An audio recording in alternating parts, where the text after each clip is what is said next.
Good morning, students. This is Latif sir. This is my second video on chapter 4 chemical bonding and molecular structure of class 11. And in the last live class, I have already discussed about what is chemical bond, types of chemical bonds, that is covalent, ionic, and coordinate bonds, their characteristic properties, and formal charge, how to calculate formal charge, and octet rules.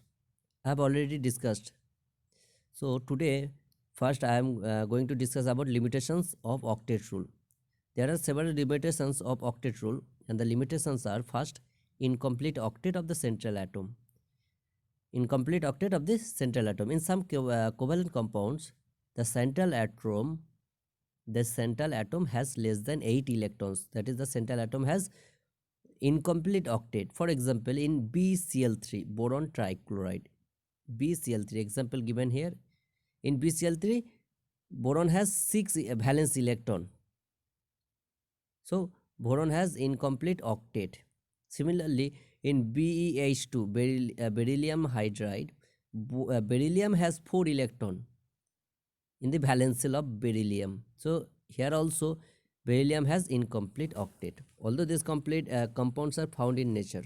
Okay, but they have incomplete octet.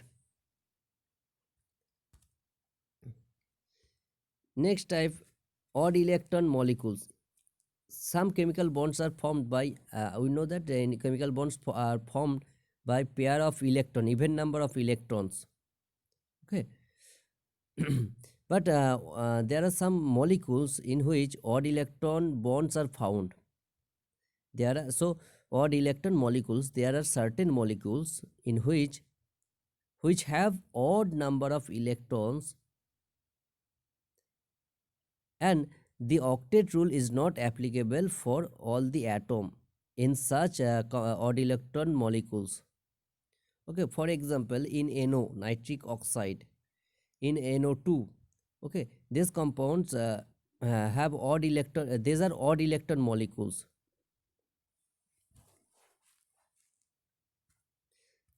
Third limitation is the expanded octet. Many compounds are there which contain more than 8 electrons, 8 valence electron around the central atom.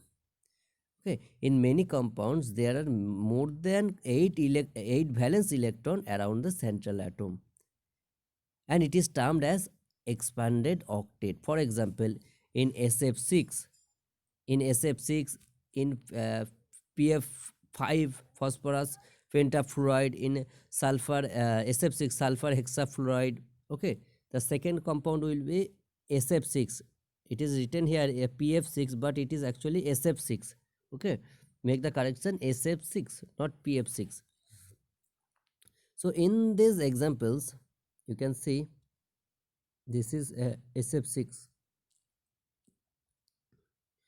In SF6, in PF5, in these examples, okay, the in SF6 sulfur has total 12 valence electron, that means expanded octet.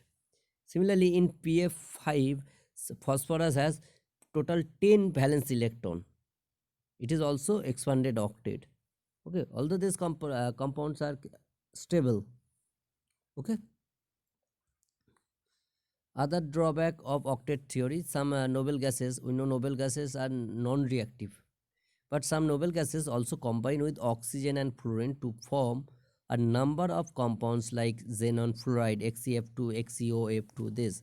And this the formation of this compound of noble gases cannot be explained on the basis of octet theory.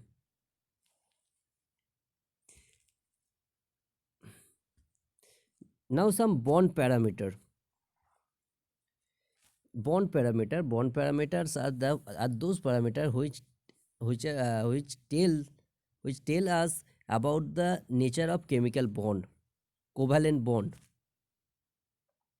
So first bond parameter is bond length. It is defined as the equilibrium distance between the centers of the nuclei of the two bonded atom. Bond length, it is defined as the equilibrium distance between the centers of the nuclei of the two bonded atoms, and it is expressed in terms of angstrom. Okay, so bond distance or bond length is equal to the distance between two nuclei, equilibrium distance between two nuclei. You can see here Ra and Rb, Ra plus Rb is the bond length. Okay, and here A and B are two atoms, and the distance between these two atoms is Ra plus Rb, where Ra is the radius of A atom and Rb is the radius of B atom. So the bond length is Ra plus Rb. Next bond parameter is bond angle. It is defined as the angle between the line representing the orbitals containing the bonding electrons. It is defined as the angle between the lines representing the orbital containing the bonding electrons. Okay, and using bond angle you can say the shape of the molecule. Okay, and bond angle is expressed in degree. Next bond parameter is bond enthalpy or bond dissociation energy.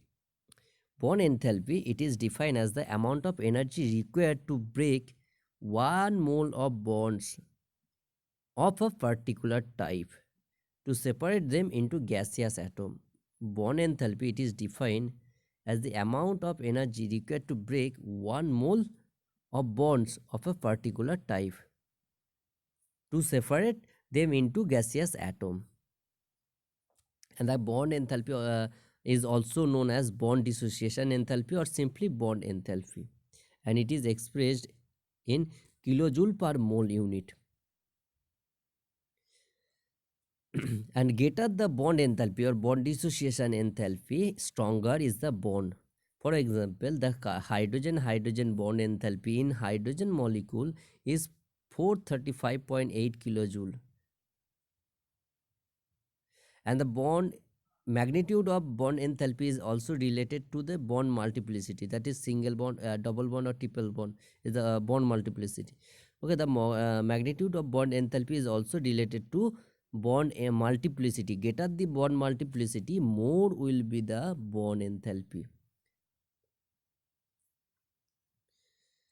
For example, bond enthalpy of carbon-carbon single bond is 347 kilojoule per mole, while that of carbon-carbon double bond is 610 kilojoule per mole.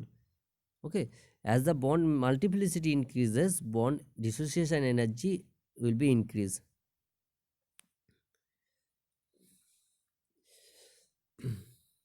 Here some bond enthalpy, bond dissociation enthalpy given.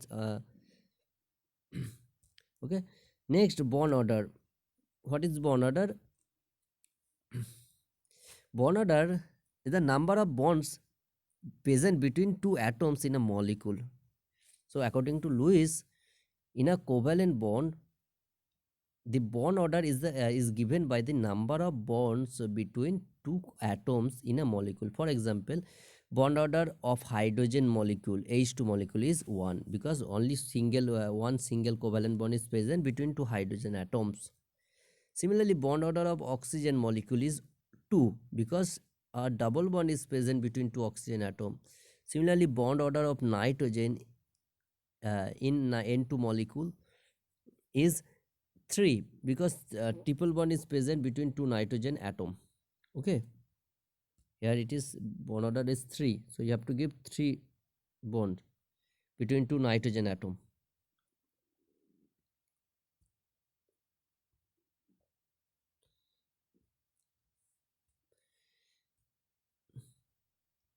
Next, resonance structure. What is resonance structure? There are many molecules. There are many molecules whose behavior cannot be explained by a single Lewis structure. There are many molecules or ions whose behavior cannot be explained by taking a single Lewis structure. Okay, and for this molecule you have to draw some hypothetical structure. Using this hypothetical structure, you can explain all the properties of the molecule or ion. And this structure are known as resonating structure or canonical structure, and the phenomena is known as resonance. Okay, so resonance. What is resonance?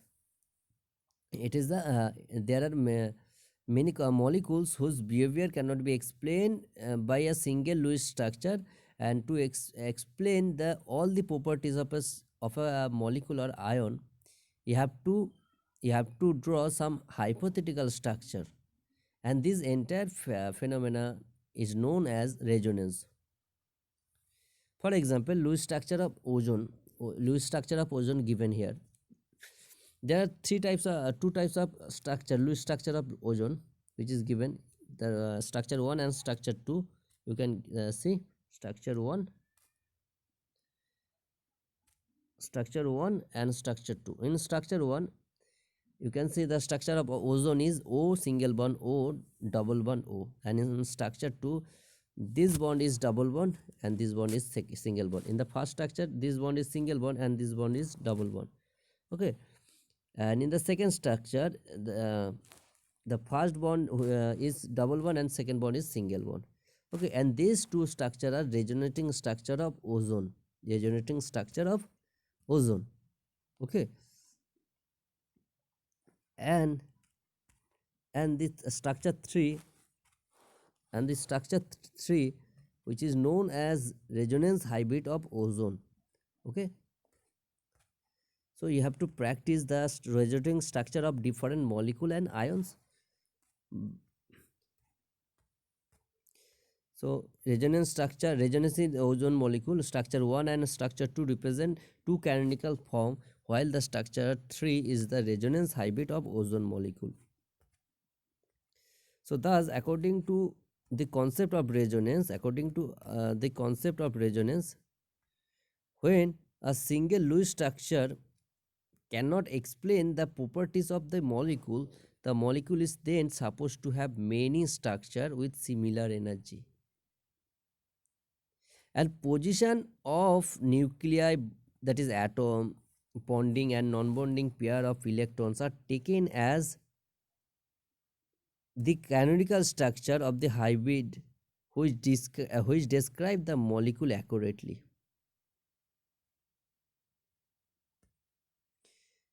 For example, in O3 ozone molecule, the two structure 1 and structure 2 are the canonical structure, and O3 and the structure 3, which represent the structure of ozone molecule, O3 molecule, accurately. That structure 3 is the resonance hybrid of ozone molecule. This is the structure 3 is the resonance hybrid of the ozone molecule, and structure 1 and 2 are of similar energy, and they are known as canonical structure of ozone, and structure 3 is the resonance hybrid of the ozone molecule. And here some resonance structure of some compounds and ions given. Resonance structure of carbon dioxide given. You have to practice this resonating structure of this molecule. Okay, some more examples are given in your book. You can also see from your book resonating structure of different molecules and ions. Here resonance structure of carbon dioxide, carbon monoxide, nitrous acid, nitrous oxide. Okay, this given resonance structure of nitric acid. All this given, you have to practice this structure. Now polarity of a covalent bond. Generally, covalent bond are two types. One is non-polar, another is polar. So non-polar covalent bonds are formed when between two similar type of atom or like atom, between two hydrogen atom, two chlorine atom, two oxygen atom. Okay, so non-polar covalent bonds, when the atoms joined by covalent bond are the same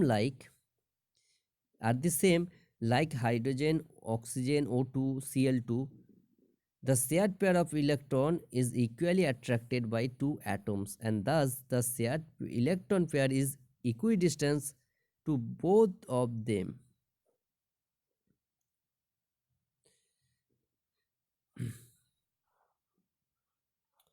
and these are non-polar covalent molecule because no charge separation. Okay, as both the combining atoms are same. Okay, their electronegativity also same. So no charge separation in non-polar covalent bond.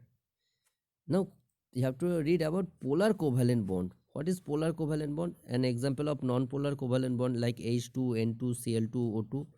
And polar covalent bond are formed between two different atoms having different electronegativity. Non-polar polar covalent bond like HCl hydrochloric acid, HF hydrofluoric acid, like this. So polar covalent bonds are formed between two different atoms of different electronegativity.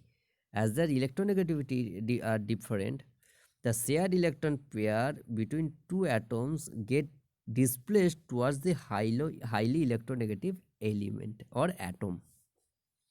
For example, in HCl molecule. In HCl molecule, since chlorine is more electronegative than hydrogen, chlorine attract the shared electron pair between chlorine and hydrogen towards itself. Thus, chlorine will acquire a partial negative charge, that is delta minus, small delta minus, and hydrogen atom acquire a small positive charge.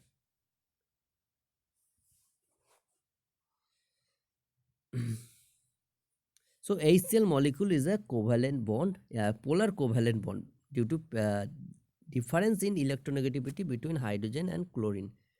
Okay, and greater the difference between the electronegativity of the bonding atom, more will be the polarity of the bond. The bond will be more polar. That's why polarity of HF bond is greater than polarity of HCl bond, greater than polarity of HBr bond.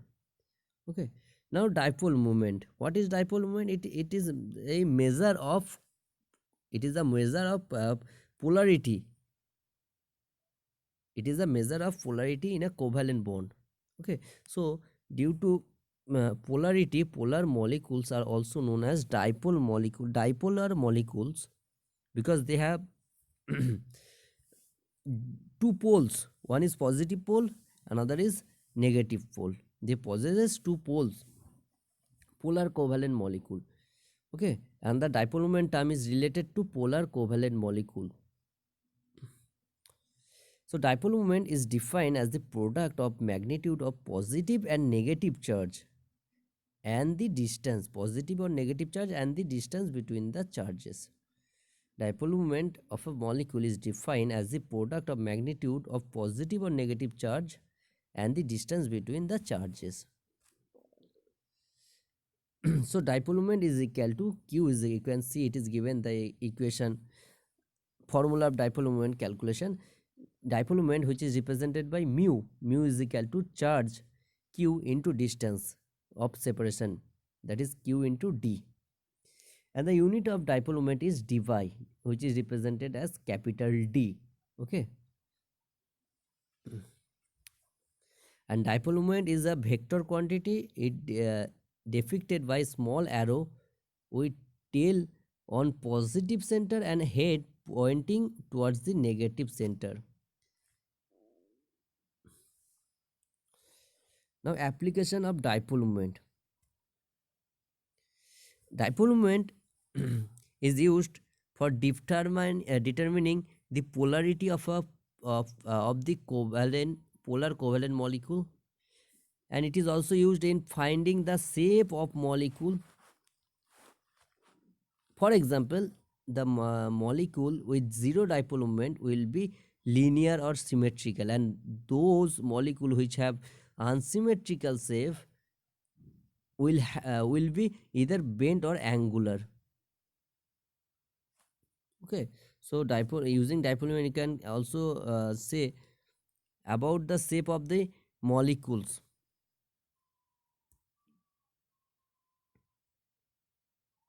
And you can also calculate the percentage of ionic character of a polar covalent bond using the concept of dipole moment.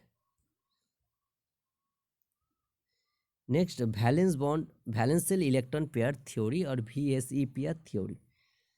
Okay, I'll discuss about valence shell electron pair theory in the next class. Okay, student, thank you.